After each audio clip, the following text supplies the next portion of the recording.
No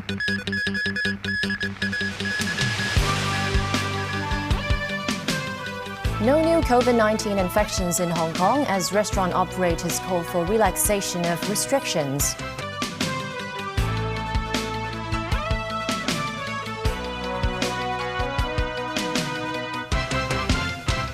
Good evening and welcome. For the third time over the past week, no new COVID-19 cases have been reported in Hong Kong. That means Hong Kong's overall tally remains at 1,037. With infections in the city on a decline, restaurants are calling for social distancing measures to be relaxed. Haley Zhou reports. Only 12 new infections were reported in Hong Kong since Monday, with 11 of them imported from overseas. 0 cases were reported Monday and Friday. Slowing infections in the city seems to be breathing life back onto the streets. This morning, people were seen lining up outside a restaurant in Kowloon City to get a table. With the 50% capacity curve on restaurants lifted, almost all tables were in use, unlike the previous week. But that's not much of a help, says the owner of this diner. Mr. Zhang says with all the other measures in place, including a limit of 4 people per table and a distance of 1.5 meters between tables, he still only can run the restaurant at near half capacity. His business suffered a 30% drop in revenue since the epidemic broke out in January. Located near a school, it has also been hit hard due to the suspension of classes. The situation is much worse for another restaurant in To Kawan. Owner Mr. Yoon says he had to cancel 26 reservations when the 4-person table limit was extended until May 7th. His revenue fell by 70% since January, and he wants all the remaining social distancing measures to be lifted as soon as possible. Despite all this, public health officials are urging people to remain cautious. Haley Zhou, TVB News. Riot police arrived at Taikoo Shing this evening as crowds responded to calls to gather in the district.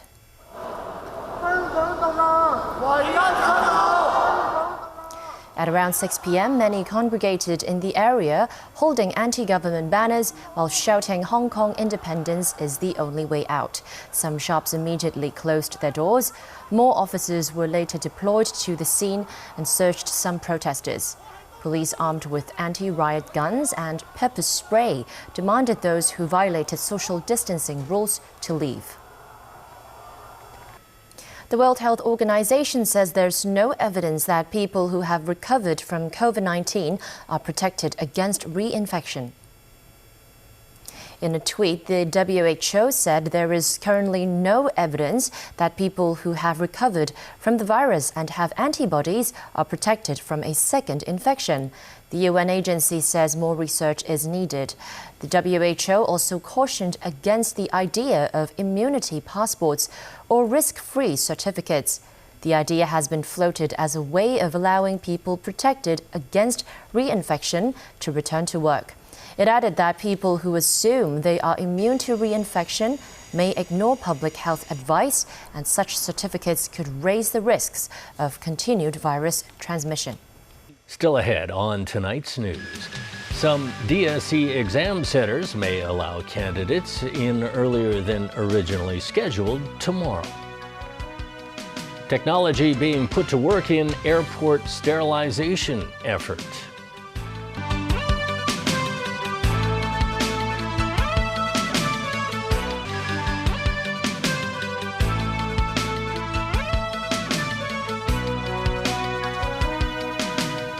Welcome back to TVB News. Written tests for core subjects in this year's Diploma for Secondary Education examination will get underway tomorrow. As the number of test takers will far exceed those on Friday and Saturday, candidates may be allowed to enter the exam venues earlier than during the first 2 days of the DSE exam. On Friday and Saturday, long queues were seen outside DSE examination venues with health control measures in place. But the real challenge comes tomorrow, as 47,000 candidates are expected to sit their liberal studies exam. It's one of the 4 core subjects that all DSE candidates must take. The Examinations and Assessment Authority, in view of the COVID-19 pandemic, has increased the number of exam centers to 350 so that there will be fewer candidates at each venue. Still, some some 30 exam centers are expected to see 400 more candidates tomorrow, double the average number of candidates at those venues. This has prompted concerns that too many exam takers may be gathering outside the venues at the same time before the start of the test. James Lam, principal of Lions College, where an exam center is located, says it was not an ideal situation on Friday and Saturday when it came to the handing in of health declaration forms by exam takers. He said because of the large number of candidates, not everyone was able to enter the waiting area.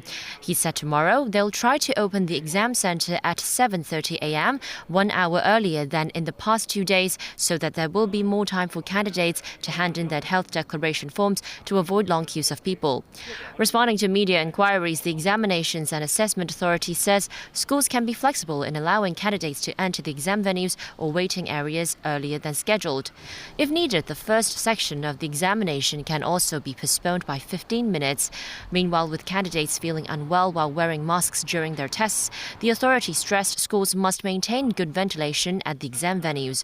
Staff should also thoroughly disinfect exam hall facilities before and after the examinations each day. Chief Secretary for Administration Matthew Cheung slammed some lawmakers on his blog for filibustering House committee meetings, which have failed to elect a chairman since October. Cheung criticized the committee conducted by Dennis Kwok for making zero progress in half a year. He said some lawmakers were obviously toying with procedures aiming to paralyze the House committee, causing a delay to discussions on bills, including those related to people's livelihood. Cheung added their actions also deviated from lawmakers' supposed duties under the Basic Law. Secretary for Justice Theresa Jiang said it's interesting that overseas media and politicians have made allegations over Hong Kong's prosecution decisions.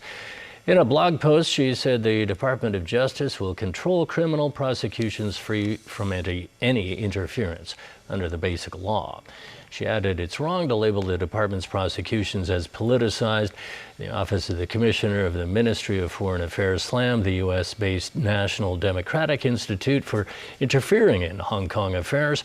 That's after the group released a report which attributes months of social unrest in Hong Kong to the reluctance of Beijing and the SAR government to communicate with protesters. The newly appointed Secretary for Innovation and Technology says he will improve the balance between IT development and privacy. Alfred Sitt also spoke about challenges the local industry faces. The former head of the Electrical and Mechanical Services Department says he was approached by Chief Executive Carrie Lam about his appointment.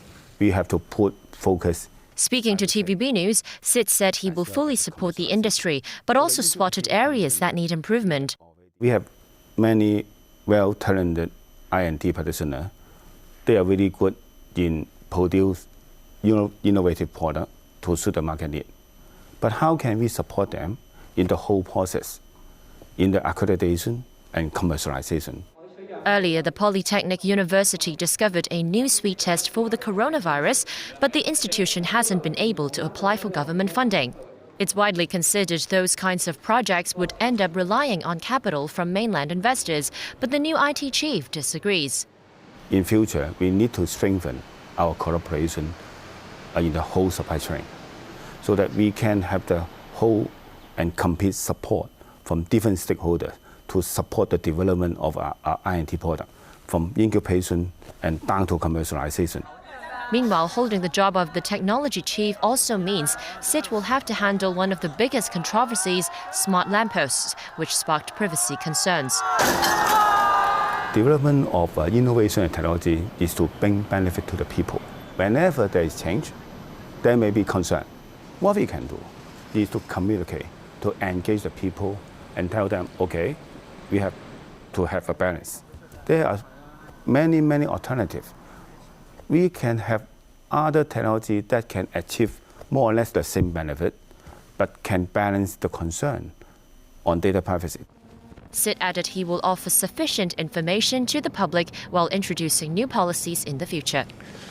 The airport authority is stepping up its sanitation effort at Hong Kong International Airport with the latest disinfection technologies.